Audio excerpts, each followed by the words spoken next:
Check out the Messenger online at www.messenger-news.com. Get all your local news, sports, and weather in one place with extra content you can't get anywhere else. Search for your favorite team or news in your area, and be sure to follow us on Facebook so you never miss a thing. Get the full story on your cell phone, tablet, or desktop.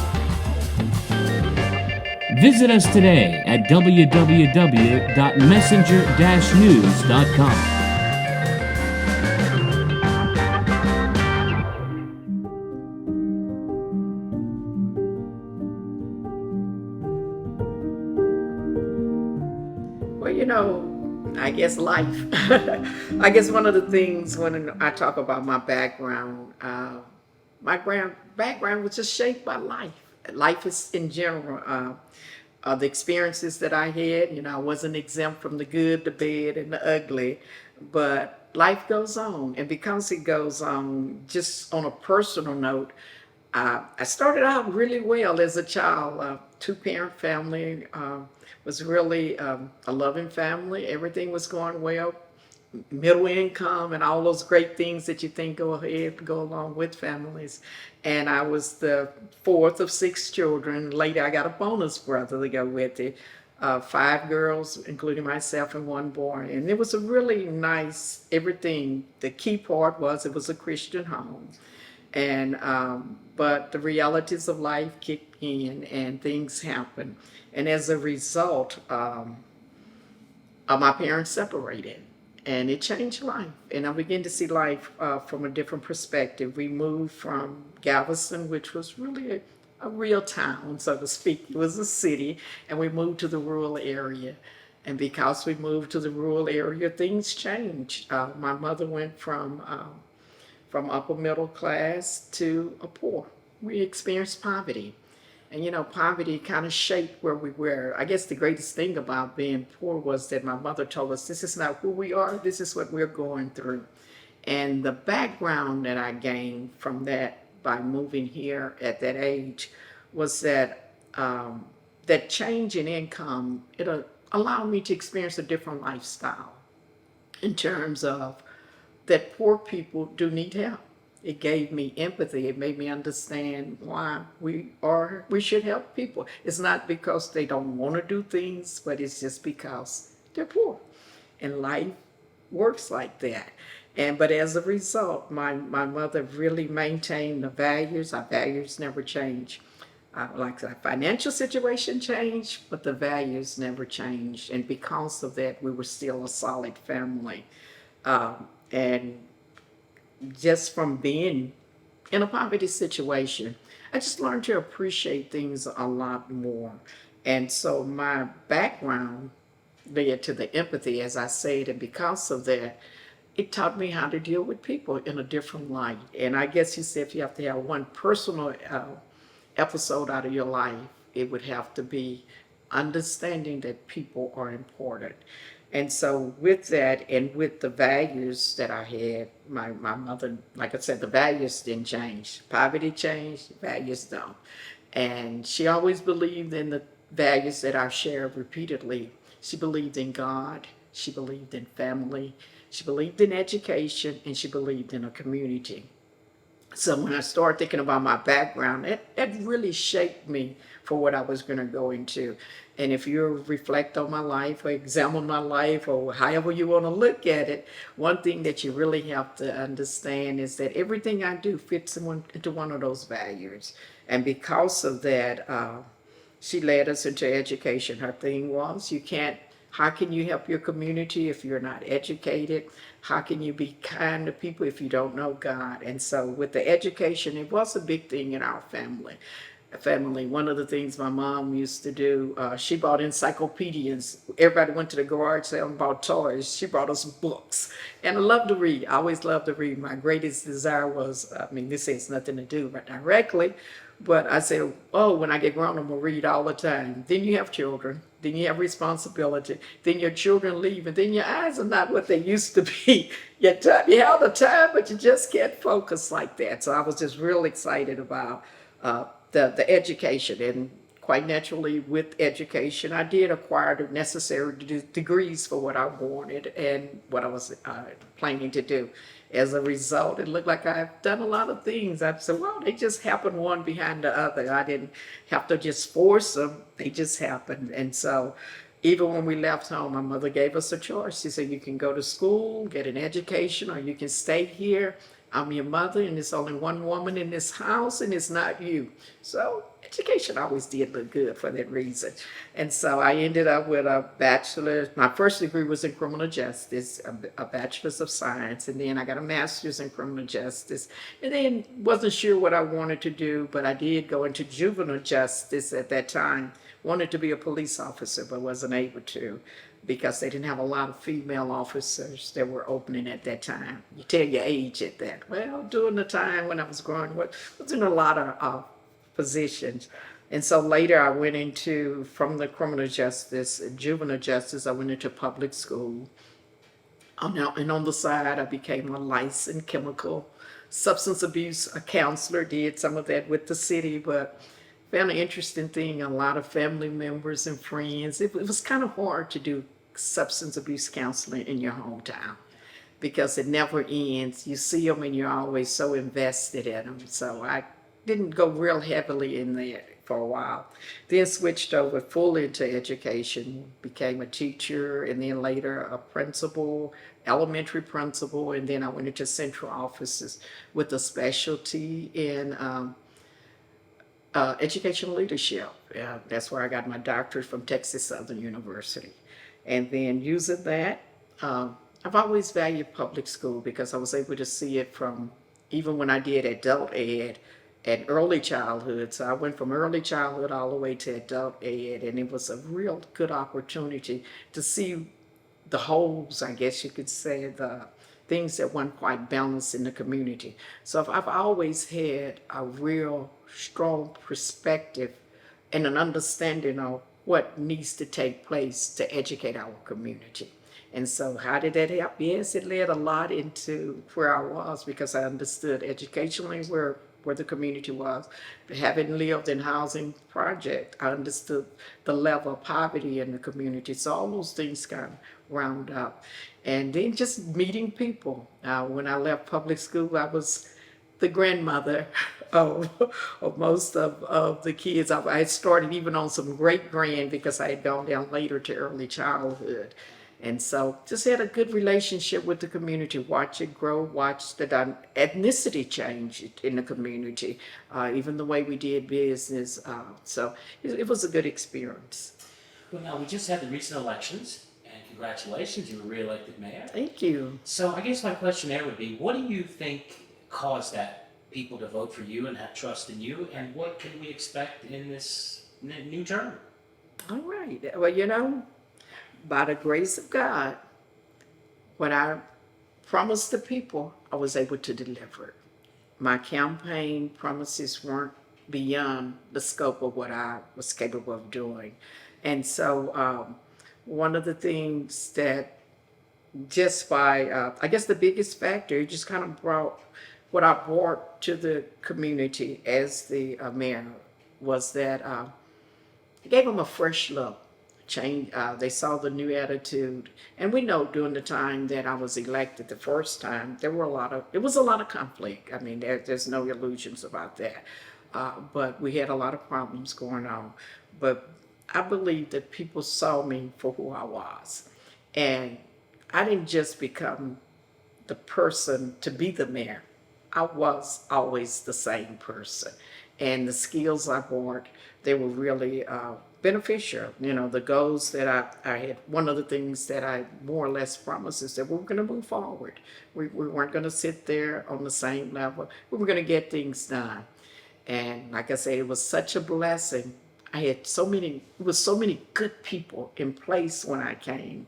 I don't know how they all lined up, or maybe God just smiled on me. But the reality of it was that it was people waiting to do the job.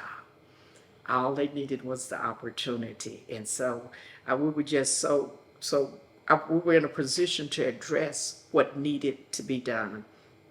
And one of the things I had identified in my platform earlier was that we would use the things that we had to get the things done that needed to be. And one of the, I guess one of the things that really troubled me about the city is that we didn't complete things and we didn't monitor and adjust. And so I used basically the same strategies that I promised, that we would assess where we were. And not only would we assess, but we would be there to assist each other and be able to help each other and just fill in the holes. There shouldn't be any holes with this much skill. And then adjusting instead of just starting over all the time. We will be willing to adjust to where we are, and what we had acquired, we will start applying it. And the application is really important because you realize it's just not segmented, it's across the board. And with all of that, you can't do anything but advance. And that's where we really are in terms of, and I think that's why they reelected me. Well, that's what they told me. You did what you said you would do, and we expect you to continue to do what you said you were going to do. And just personally, I think I brought a level of calmness. It's okay. You can breathe. I answer to God. It's not going to be ugly in here because this is not my home. I understand this. This is a position that I've been entrusted with.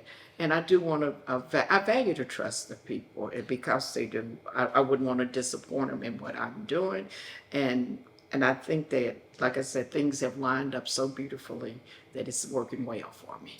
Well, now, Ms. Mayor, you mentioned God, obviously, and the role that religion has played. You're also a minister. So what role does that religious part of your life play in the public part, or what role does the public part play in the religious part, or how do those two sides of you meet and greet? Being a born again Christian, and accepting the gift of salvation, and that's and being called to as a minister by God's selection, and my assignment to work for God. What it actually does is certifies that I am what I am, and basically, it's not a fake. It's not just an act you put on. And what it does, it allows me to, when I tell you something, that's it. I'm not making it up. If I promise it, I will do my best. If I can't, I'll let you know. Because I understand the importance of answering to a higher calling. I see a lot of self-help books and things, and I hear people say, I did it my way. But I know sometimes my way is not quite balanced. You got to have a little stability in there. And so one of the things that I understand about being a born-again Christian, it changes how I do business. I deliver based on what I say because of who I answer to. And so I guess the biggest thing is that when I look at how things happen, and I explained earlier that we did have some conflicts. But when I see things, I'm allowed to use a filter. I see things as God sees them.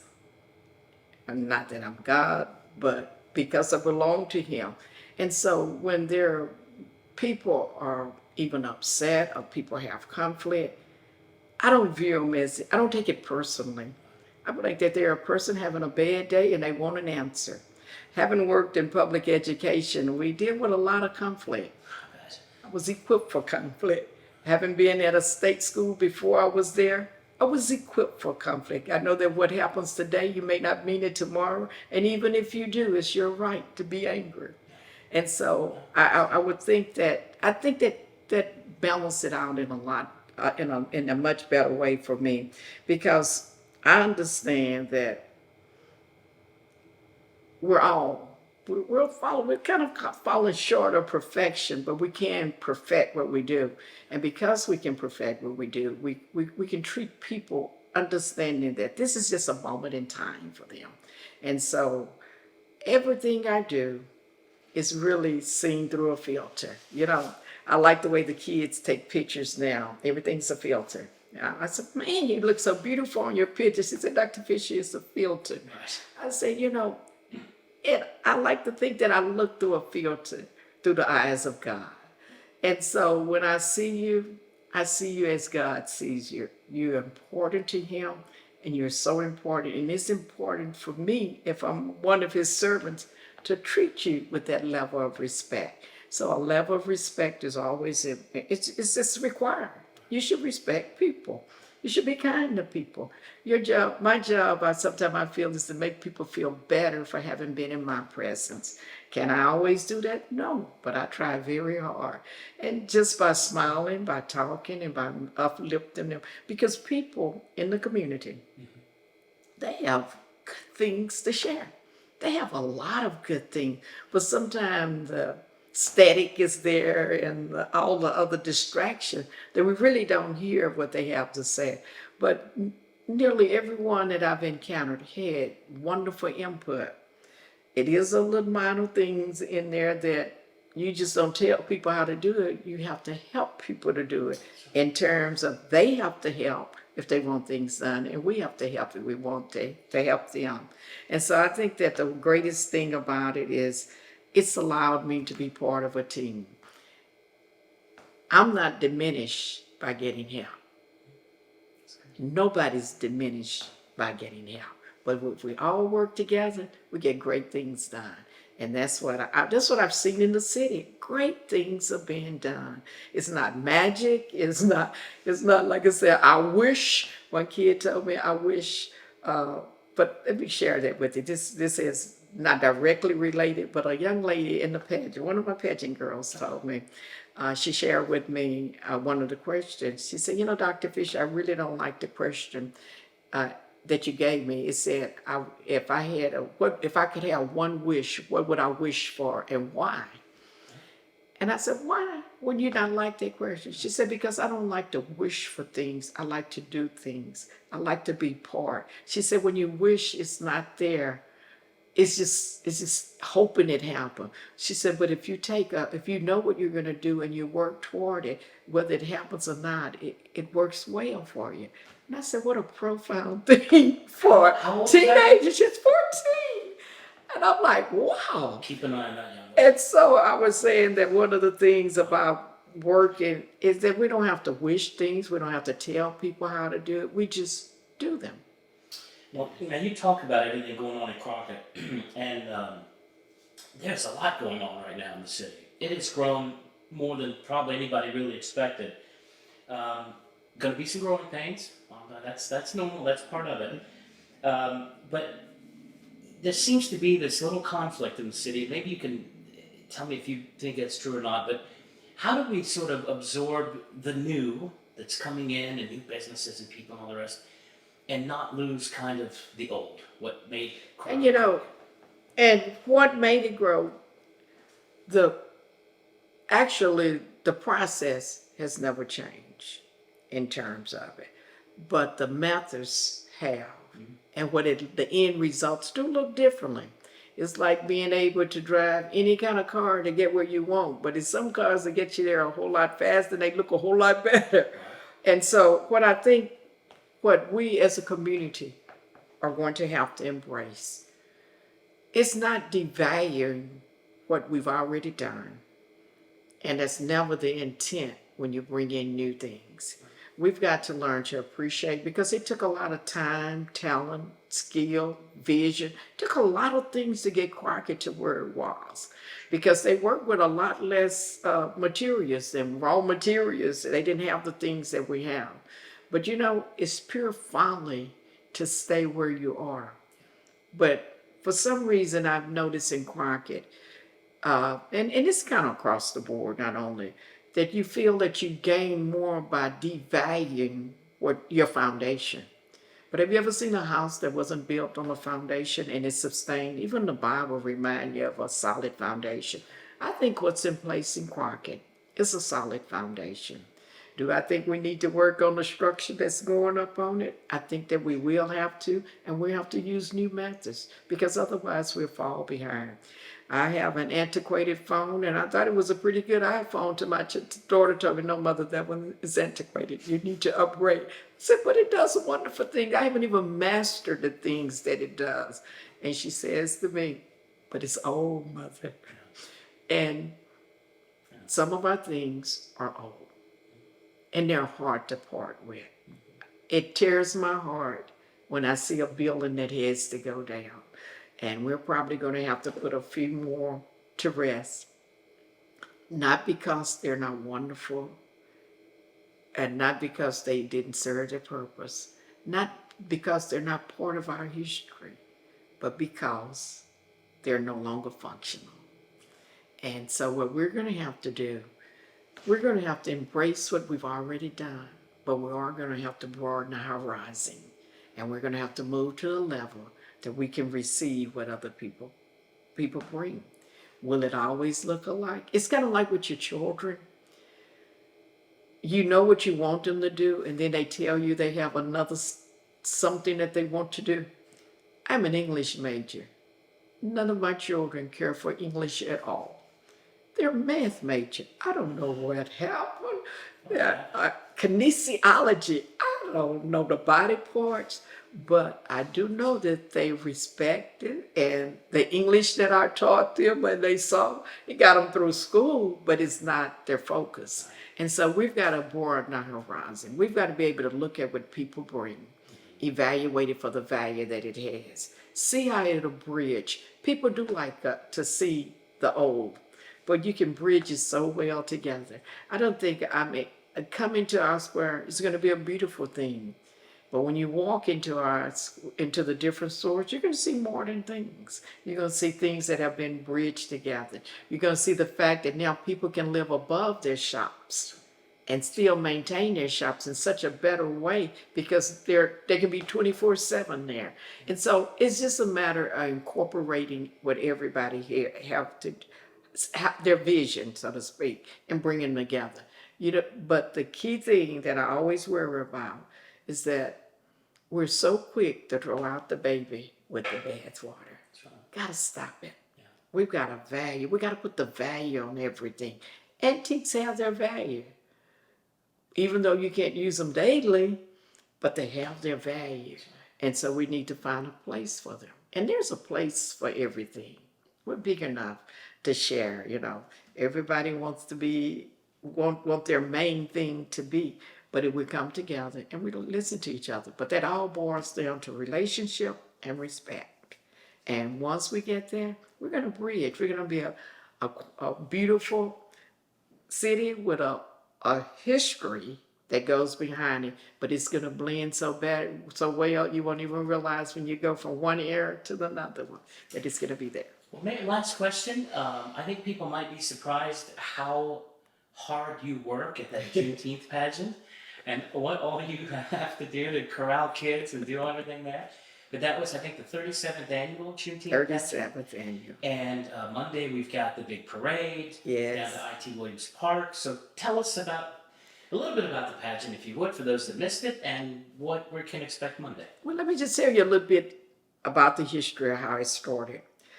When I started with public school, we had lots of, we had a real large African American population, and we were in transition. It was pretty rough, still a little rocky in there. And one of the things when I had I had a group of young ladies, and it wasn't just, I had 8 classes at the time, but it was one group that I kind of focused on. And they were kind of struggling. They were teenagers struggling and things. And we were talking one day, and I said, I don't think you're getting the most out of what you're doing. I said, have you ever thought about going out and doing something differently? And so we kind of threw it around. And then I said, Juneteenth was coming up. And back then, it wasn't well received. Even though the community had been doing some activity, it wasn't something that you stopped and did and involved the whole community. The churches still had activities, but it hadn't been. So the important thing about from a historical point of view, I said, this was a community event. And I found out earlier from my mom that even during the plantation time, that the Juneteenth was sponsored by the owners, and mostly they did most of the sponsorship for the Juneteenth. And I said, well, that's a good thing. So I said, we need to get more community involved because we all had a part in it.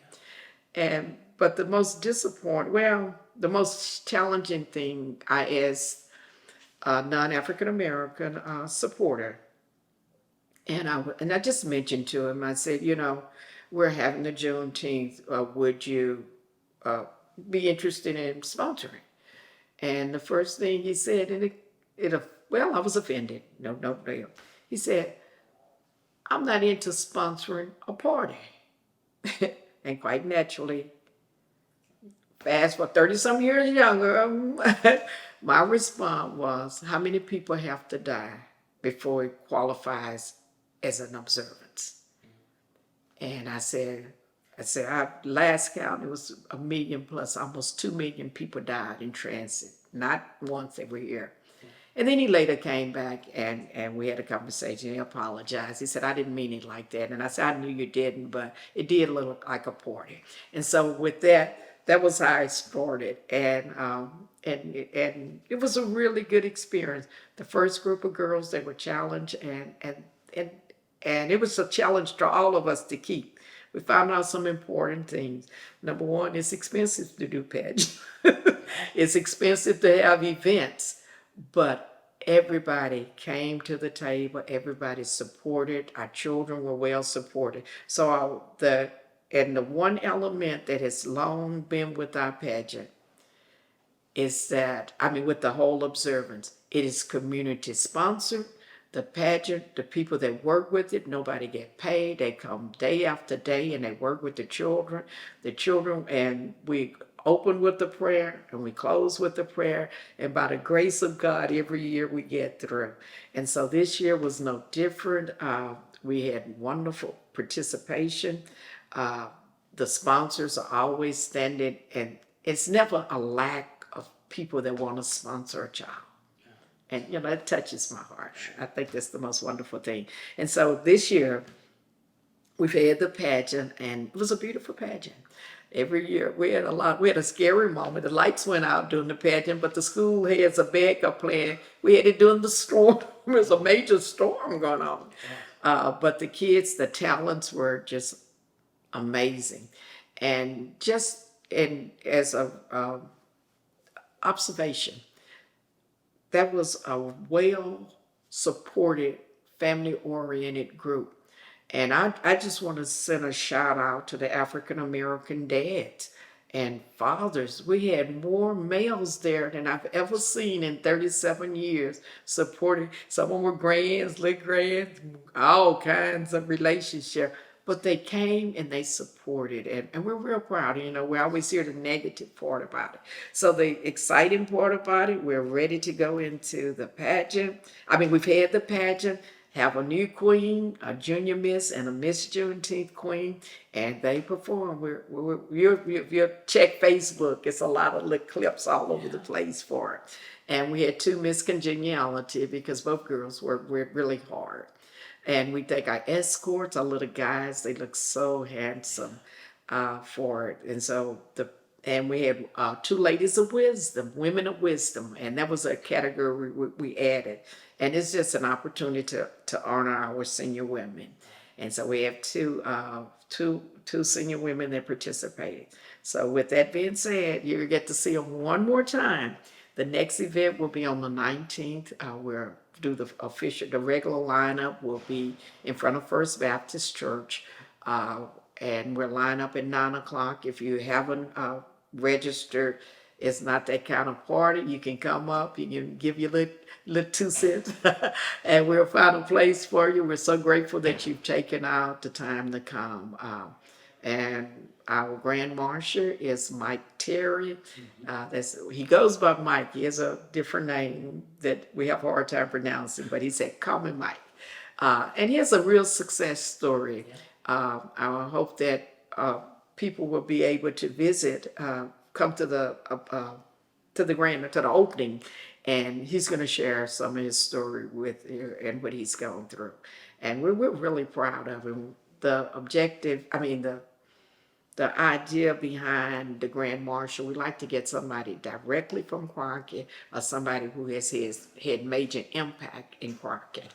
And so this is it's going to be really good. So when we leave downtown, the parade route, we'll go down 7, and we'll turn at the end of MLK, and we'll go up MLK all the way. And usually they circle around one of the housing complex. They make the little loop, and they come out, and then they start lining up. And so about 11 o'clock, we'll be up and running. And from there, we'll have just the regular program, which would consist of the proclamation, the prayer, the proclamation, and the greetings and all of that. And during that time, the girls will be reintroduced, and they'll get to set their sponsor, and we'll get to share that with them. And then from that, we'll have the address by the marshal, the Grand Marshal, and then we'll do the proclamation and just have some general occasion and that kind of thing. And sing a couple of songs, We Shall Overcome, and then we'll close out that part of the program. And this year we've added a little gospel hour. Without that, how can you celebrate Juneteenth without the historical gospel part of it? It was God that got us through, and God that's going to keep us going. And so at that point, we're having our gotta have like an open mic. We've had a lot of people are in and out at this time, some will have out. But we do have a couple of singers that are gonna sing, and then we have a few words of encouragement and some prayers. And so it's just gonna be awesome. And then from there, we have I think this is their 8th year. We have Rhonda, Tanya, and they call him Peanut. That's his nickname. Tanya and Peanut, husband and wife, and Rhonda Ware. They're going to sponsor the activity day, and I'm so happy they took that. Ooh, that was a blessing. So what they have the bounce houses, just all kind of recreational thing. It'll be music. It'll be a really nice time, and it's so family oriented. It's for the children. And then there are going to be a lot of vendors there too. So we're looking forward to just an awesome time. And I'm just so excited about it. I'm always excited about it. But with 37 years, I said, where did the time go?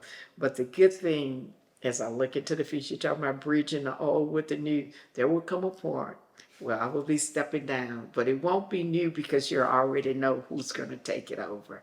And so we're so excited about that.